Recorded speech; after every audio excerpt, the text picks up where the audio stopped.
Chapter 2. It's entitled Shaking with Rage. This whole book should be called Incurable Insecurities. Holy crap. Um, so Megan starts the chapter 2 with immediately after the birth of her baby, she wants to go home. But she had a C-section. If you'll remember, I think from the last chapter, she tried to do it naturally and that didn't work. And then she screamed for an epidural and she screamed for an epidural and they finally gave her an epidural and then that didn't work. And then she had to have a C-section. So she had a C-section. So she had to stay in the hospital for 2 days, but she wanted to go home. And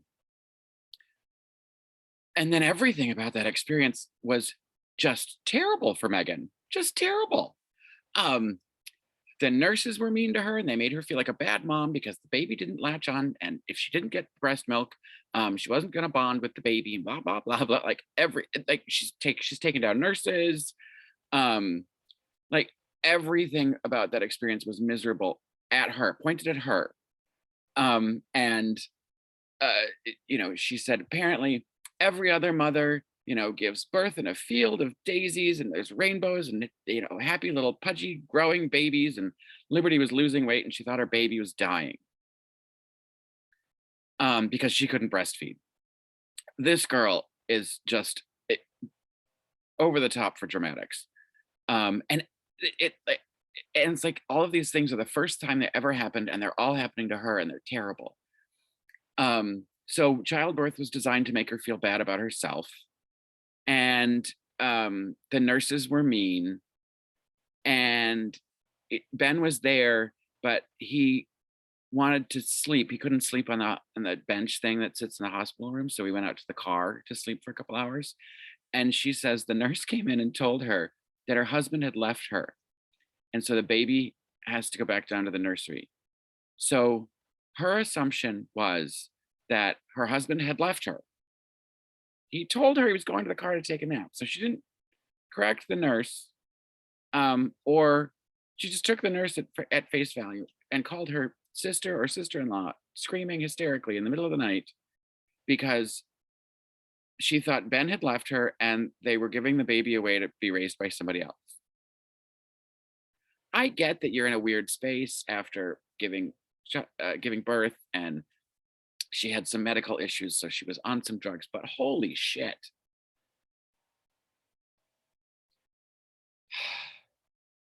Everyone's out to get Megan. Maybe that's what the book should have been called. Everyone's out to get Megan. So, then something else. She couldn't get her blood pressure down, and her blood pressure had to come down so she could leave the hospital. And so she's screaming at the doctors about she can't get her blood pressure down because she knows her body and she needs good rest and to eat well and something else. And she can't get any of that here in the hospital. And the doctor still wouldn't let her go. So she's like, you're screaming isn't probably helping your blood pressure. Just relax and like get better. Finally, she called her mom and her mom told her to listen to her doctors. But all this comes to say, Megan says she was lied to about what motherhood is, about what giving birth is. She was lied to. And she resents it. I don't know what kind of parenting she had, or what kind of lessons she was taught about life, or how much she was paying attention. But she seems to know zero things about how life works. And so the baby, she finally gets to go home, and then, it's so hard to have a baby. Granted, it's a lot of work to have a baby. But again, it's as if she were the only person, the first person who ever did it. And then she goes on to say, and talk about these things that she's looking at online. Famous women who've had babies and, pictures of women who look great, right after giving birth and holding the baby in the bed, and women who, just given birth and snap back right into their, couture outfits and go out on the town and, hair's done and everybody looks great. And how that is all designed to make her feel bad about herself. Like, seriously, that's what she says. Um, and she sees a picture of, some couple with a newborn, and this is what she says in her book. She wakes her husband up, right? They don't get a lot of sleep because they have a newborn in the house. She wakes her husband up, screams at him, shoves the phone in his face with this picture, and says, "Is this the life you want? Is this what you want to have? What is wrong with you?" Um, and his answer was, "No, I don't want to put on a tuxedo right now." Like, granted, it's pretty funny, but like, can you imagine living with this nutcase? Holy shit!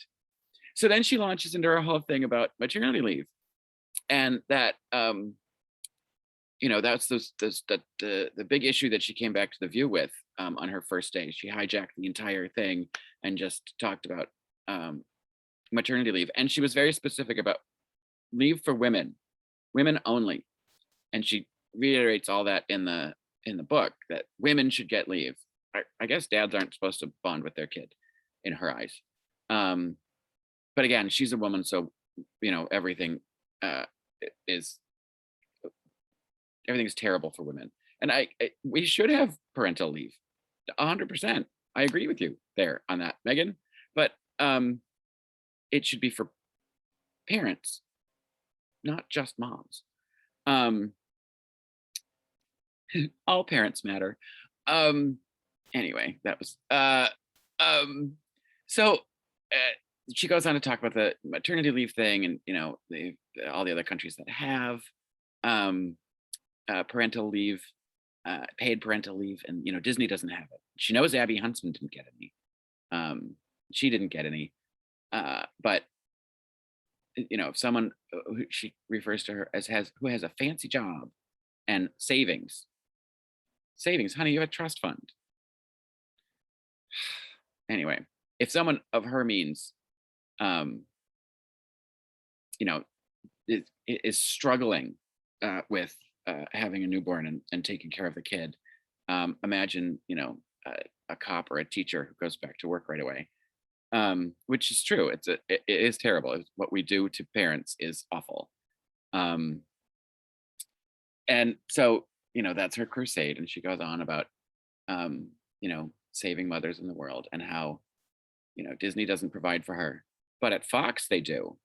So she was jealous of her Fox friends who got, I think she said 4 months paid. That doesn't sound right, but anyway. Um, so her fancy job wasn't enough, uh, and she failed at being a mother. She was always in sweatpants, and her hair wasn't done, and she had trouble with breastfeeding, and the whole world was wrong because her daughter wouldn't latch onto her nipple, and that was all designed to make her feel bad about herself. The narcissism in this book is remarkable because everything is designed to make Meghan feel bad about Meghan. Why are you looking at Instagram if it keeps making you so mad? Stop looking at it.